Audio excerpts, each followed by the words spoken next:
I'm right there with you, my friend. I hate that I'm making this video as well. Don't worry, I kind of feel it too. But this was popping up on my Twitter feed here and there, and I saw this kind of conversation going around several parts of social media, and as a result, I was like, okay, we need to talk about this.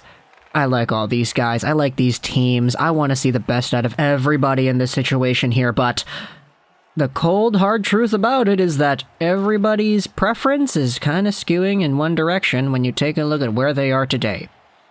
Let's talk about the Red Wings, and let's talk about the New York Rangers and the 2019 and 2020 NHL Entry Drafts, because these drafts for both of these teams were benchmark staple drafts. These were the signalings of new beginnings for both of these franchises, and all the fans of both of these teams have been super excited since those drafts to see where their team's directions. For the New York Rangers, the team out of Madison Square Garden, the Big Apple, you know it, you love it, New York, Sinatra himself, these two drafts in 2019 and 2020 were huge because they actually went out there and won both of the draft lotteries. Now, in 2019, they won second overall. That's not winning the number one lottery, but they still won a lottery, so they still did win something.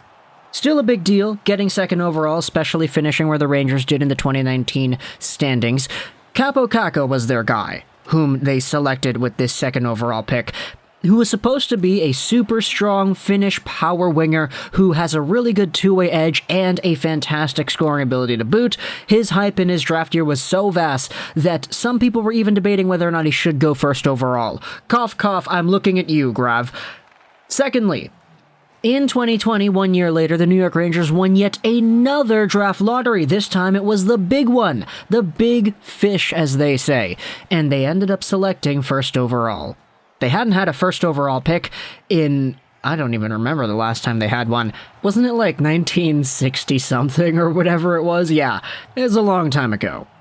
But alas, it had been however many years, 60-something years before the Rangers gotten themselves another first overall pick, and with this 2021st, they selected themselves from Rimouski of the QMJHL, Alexis Lafreniere. In those two drafts, though, we had ourselves a Detroit Red Wings team, who were also kind of down in their luck when it came to NHL success. They didn't win any of the draft lotteries. In fact, they slipped a few spots in both of the drafts, but they were still in a position to select players that they saw value in. In 2019, they had the 6th overall pick, and instead of going with the consensus, picking a Trevor Zegras, or picking a Vasily Podkolzin, or picking a Philip Broberg, or whoever, they went off the board, and they selected from Mannheim of the DEL, Moritz Seider, a big, hulking, right-handed defenseman out of Germany who didn't really have too many points, but who was kind of being developed that way on purpose in the German league that year. Despite the fact that Seider was so versatile, all around, super dominant everywhere he played, when he got to the top league in Germany, they just told him, okay, we know you can score points. You did that in the junior leagues, you did that at the tournaments and all that, but we want you to play your best defensive game possible here in Adler Mannheim, which is why they developed him in 2018-19 as a defensive shutdown guy. It was seen as a weird pick back when it was made, but it was one that would soon pay mega dividends, and the Red Wings came away laughing. A year later, after Alexis Lafreniere was taken by the Rangers first overall, you go down to 3 more picks and you get yourselves the Red Wings pick then. They were the worst team in the league in 2019-20, and they dropped from 1st to 4th. So it was really unfortunate, but they took themselves a guy by the name of Lucas Raymond, whom you may have heard about because he's been kind of all over the news. He's the top rookie in the NHL in points right now, just a few ahead of Seider. And this is kind of our video topic here today, talking about Raymond and Seider and talking about how good they've been developed and how good they're playing so far, and comparing and contrasting it to the 2 top guys out of the New York Rangers system in the same years. Let's talk about Seider and Raymond versus Kakko and Lafreniere. Who would you rather have? Who do you think is performing better right now? That should be an obvious answer, but which pairing do you think will succeed more in the long term? Right now, if you go over the points, Moritz Seider in the see, how many games does he have? 19 games he has right now. He's got 13 points. Okay, so he's kind of dropped off in terms of his point production. He's no longer at a point per game. But 13 points in 19 games is not bad in the slightest, especially for a guy who is thrusted in there as the NHL's best rookie of October, playing on the power play, playing on the penalty kill, all-around situations, despite the fact that he was a defensive defenseman in 2018-19. The offensive potential, the poise, the skills, and the playmaking, it was all there. It's just in Adler Mannheim in 2018-19, they were like, okay, we want you to focus on defense, so just take a break from the offense for a while. After the seasons in Grand Rapids and Regla, though, you see where he is now today.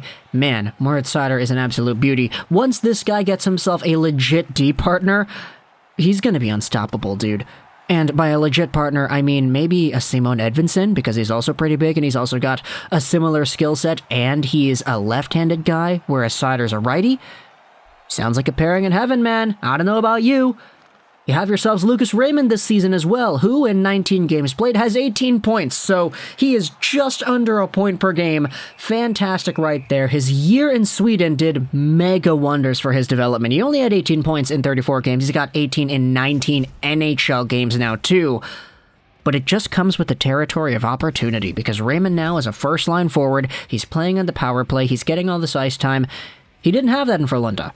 So seeing him do what he's doing right now, fantastic. You go over to New York, though, and you take a look at the guys that were taken before Seider and Raymond.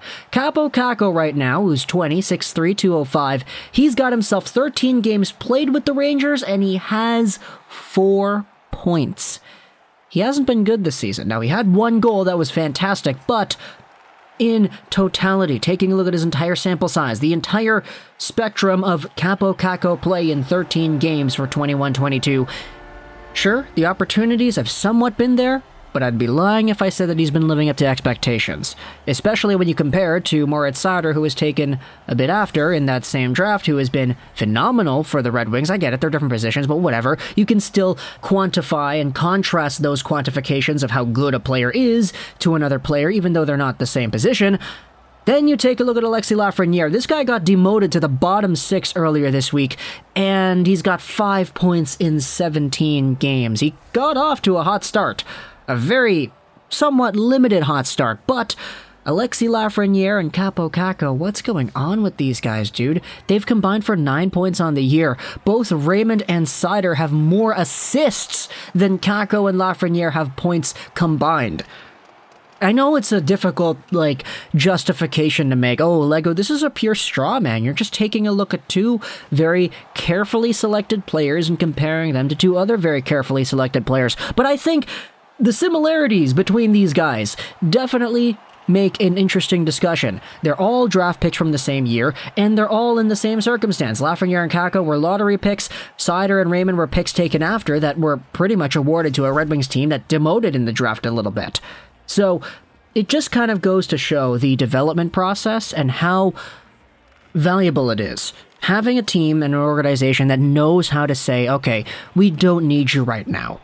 We need you to develop. We need you to go back to where you came from, whether that's the SHL or send you over to the AHL, and we need to see you develop into a better player than you had been before. For Kakko and Lafreniere, I was like, okay, we drafted you, now go, NHL, middle 6 right now. For some of these guys, it was bottom 6 because, yeah, Coach Quinn, kind of weird.